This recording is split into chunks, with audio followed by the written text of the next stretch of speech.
We have someone in the White House who we all know is unfit. Someone who lies virtually every time he opens his mouth. And someone who places his own interests above the nation's interest at every single turn. We cannot afford 4 more years of Donald Trump. No way. My name is Joe Walsh. I'm a former Republican congressman. I'm a conservative. I'm running because Donald Trump is not who we are. Former GOP Congressman Joe Walsh of Illinois is challenging President Trump for the Republican nomination for president. And he joins us now. Welcome to the show. Good to have you on board. Welcome as a candidate now. Hey, Mika, Joe, great to be with you both. Thank you. Yeah, so Congressman, let me ask you, there are a lot of people who don't know who you are. Let's very quickly go through an evolution. You obviously, as you said yesterday, you were a Trump supporter. You actually were involved in birtherism.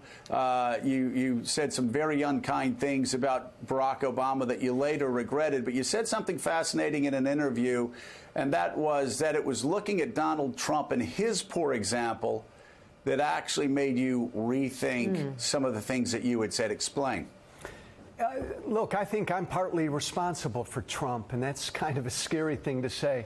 Hey, Joe, Mika, I think 2 things got Trump elected. The Republican Party establishment was out of touch with their voters, and Trump took advantage of that. He touched upon this issue of people in this country illegally. The Republican Party ignored that issue. But then the other part that got Trump elected was I was part of the Tea Party class of 2010, and we went to Washington in 2010 to raise hell about the debt and the deficits. But me and a bunch of people like me, we got ahead of ourselves, and we engaged in this politics of personal destruction.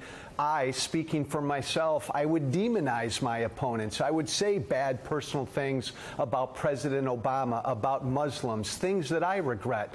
And those personal attacks that we got into too much, I think led to the personification of Trump. Because, Joe, Mika, that's all he is. He is one giant, ugly personal attack. He can't engage in the issues. So, yeah, I feel pretty darn responsible for having him in the White House. So let's talk about the reason you got to Congress as a member of the Tea Party for smaller government, the same reason I ran in 1994. You look at the numbers now. The largest federal debt ever under Trump Republicans. The CBO came out and said the deficits under Donald Trump are going to be unsustainable. Over $1 trillion deficits every year. The biggest deficits in the history of this country in an expanding economy. You look at the budget that he just passed, the largest federal budget ever. Even Rand Paul said it was the most reckless fiscal thing the federal government had ever done. Along with going after Donald Trump for obviously all of the terrible things he's doing, are you going to be talking about fiscal sanity again? A government that tries to balance its budget, a government that tries to be responsible with taxpayers' money? Yeah, and by the way, Joe, kudos to you because this has been your issue. You've been talking about this almost every day for the last number of years. Yeah, look, when I was in Congress, we screamed at Obama every damn day for the debt and the deficits. Now all my former colleagues, they haven't said a word because Trump's their president. That's a shame. They're afraid of Trump. Here's the deal, though, Joe. Look, I care about the debt and the deficits. The tariffs are stupid. This election's about Trump. Period. This election is a referendum on him, the man. He's unqualified. He's unfit. He's a child. He's reckless. He's erratic. He's a narcissist. He's mean. He's cruel. He lies every time he opens his mouth. I don't think you take on this fight. I certainly would never take on this fight, put myself out there unless I was making this a referendum on Trump. He's unfit, Joe and Mika, and if he's our nominee in 2020, the Republican Party is going to get spanked because young people don't like Trump, women don't like Trump, and people who live in the suburbs don't like Trump. I heard you earlier, Joe.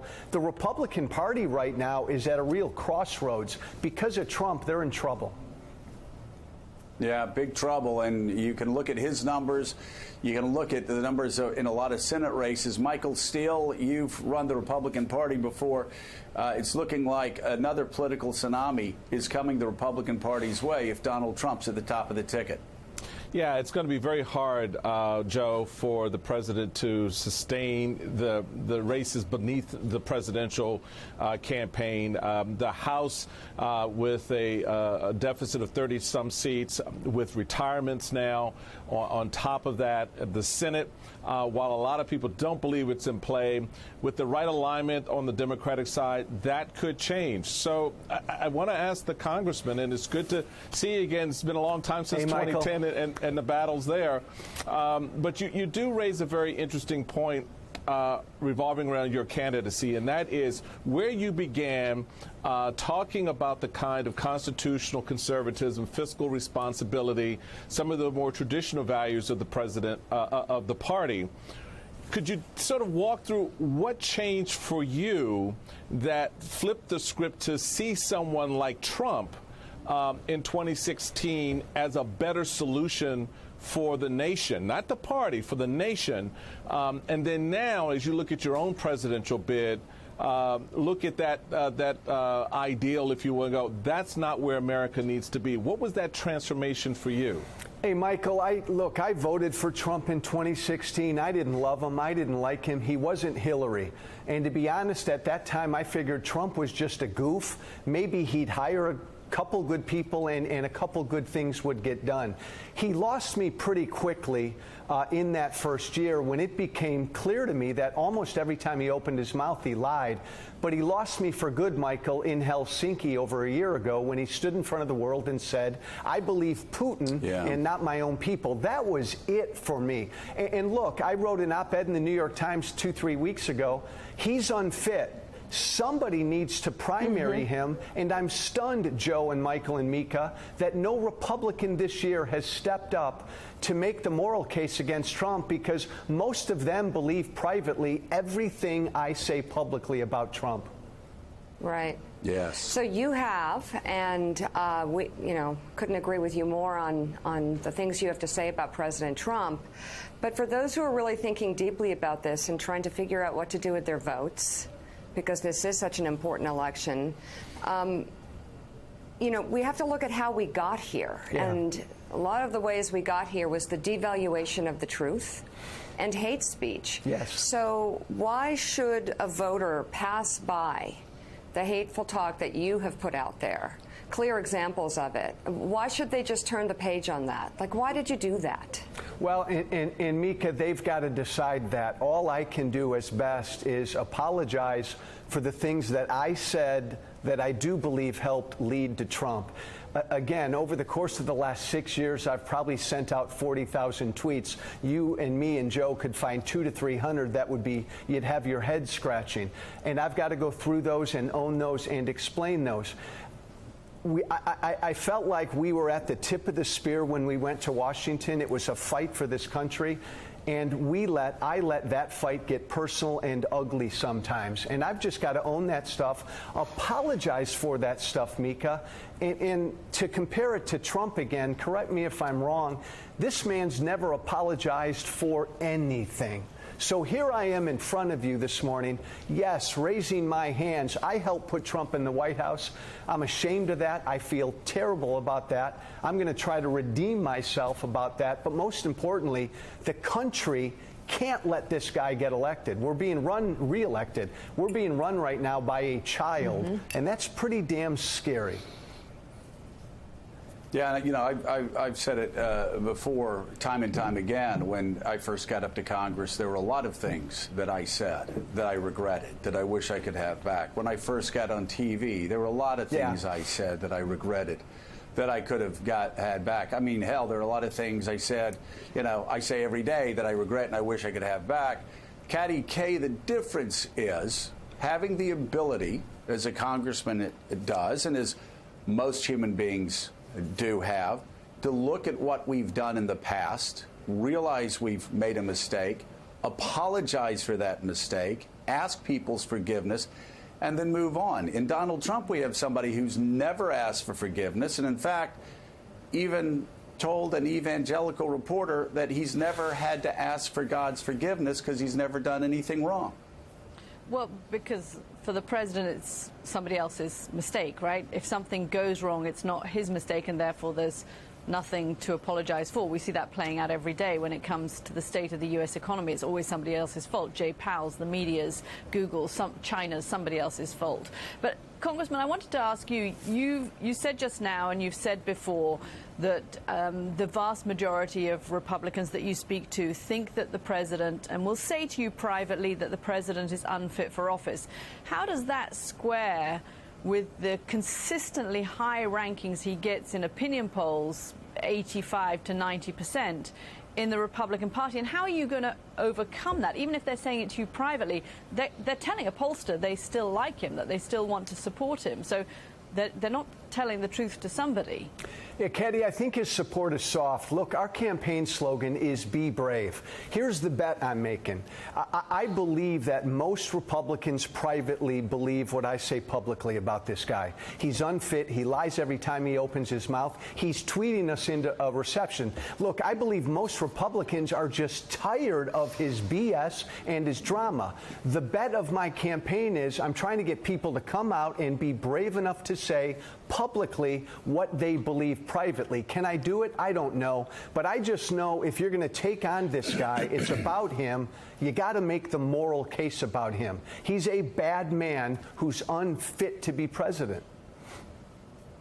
So let's finish up by talking issues. And I just want to go over the litany of issues that I talked about when I first ran, that Republicans have run away from. And I'm wondering if you represent what Republicans have believed for years. First of all, let's go to balanced budgets. I know it'll take a long time to get to a balanced budget, but would you fight for balanced budgets? I think it was the first bill I introduced in Congress was a balanced budget amendment. Yes. Okay, let's talk about NATO. The president is hostile towards NATO, has been fighting NATO. We Republicans have always believed it's an alliance that helped us defeat the Soviet Union.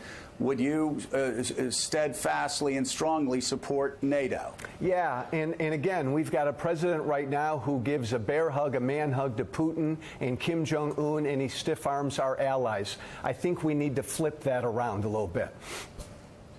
The president constantly attacks the intel communities, believing an ex-KGB agent and leader over the people that he appointed to run the FBI, the CIA, National Director of Intelligence, the United States military intel officers. We Republicans used to criticize Democrats for being too tough on the intel community. Will you stand up for the men and women who work in the intel community every day? Hell yes, Joe. When you and I were little boys, Russia was the enemy. Our own FBI, they were the good guys. Donald Trump has flipped this around.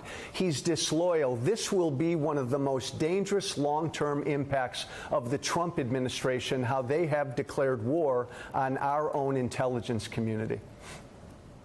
Donald Trump says that Russia should be readmitted to the G7, despite the fact that they invaded Ukraine, took over Crimea, and shot down a commercial aircraft. Do you believe Russia should be readmitted to the G7? No, and I still think Putin must have something on him. It does not explain Donald Trump's subservient behavior. And Donald Trump also, first Republican since Herbert Hoover to so steadfastly support tariffs and the passing of tariff taxes on to working class Americans. Are you a protectionist like Donald Trump, or are you a free trader? I believe in free trade. Everybody loses in a trade war, and Donald Trump lied, Joe. He said trade wars were easy to win. That's a bunch of BS. All right. Well, I'll tell you what, that's a good start on what Republicans have always believed, what Republicans have always fought for, but what Republicans stopped fighting for once Donald Trump became president. Hey, Congressman, thank you so much for being with us. I'm sure we'll see you out on the road. Joe, Mika, thanks, everybody. Thanks for checking out MSNBC on YouTube, and make sure you subscribe to stay up to date on the day's biggest stories. And you can click on any of the videos around us to watch more from Morning Joe and MSNBC. Thanks so much for watching.